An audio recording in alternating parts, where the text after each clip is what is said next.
Kementerian Koordinator Bidang Pembangunan Manusia dan Kebudayaan atau Kemenko PMK bersama Pemprov Sumsel menggelar rapat koordinator peningkatan kesiapsiagaan penanggulangan bencana, kebakaran hutan dan lahan di Sumsel.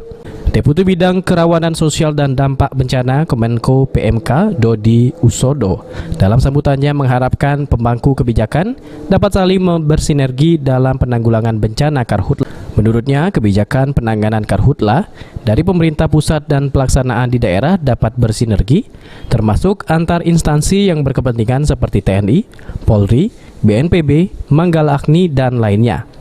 Di Indonesia ada 7 provinsi yang sering terjadi karhutla termasuk di Sumatera Selatan. Kita mensinergikan antara kebijakan dari pusat dan pelaksanaan di daerah. Kemudian juga kita mensinergikan juga antar kabupaten kota yang ada di daerah. Kita mensinergikan juga antar instansi yang ada di daerah. Jadi kita kan memang daerah kita kan daerah tropis. Tadi sudah saya sampaikan ada 7 provinsi yang hampir setiap tahun. Tadi saya sampaikan juga kita bersyukur tahun lalu coba mulai bulan apa tuh? Juni sudah mulai kebakaran. Nah kita bersyukurnya apa? Kita sekarang masih pandemi COVID-19, ya kan? Nah, kebakaran hutan belum muncul. Ini yang kita harapkan belum muncul. Seperti tahun lalu bukannya nggak ada, sudah ada. Cuma tidak seperti itu. Masih bisa diatasi oleh.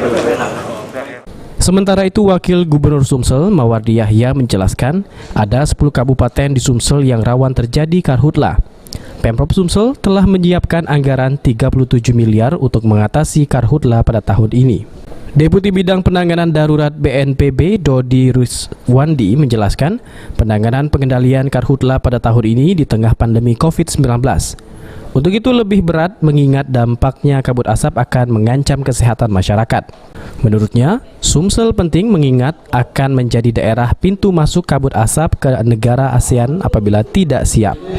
Bagi kami tahun ini kesiapsiagaan pencegahan akan menjadi utama sekali. Dan terkait sama itu Sumatera Selatan menjadi penting di sini. Kenapa? Karena Sumatera Selatan, Riau dan Jambi ini menjadi pintu masuknya asap juga ke negara-negara tetangga apabila kita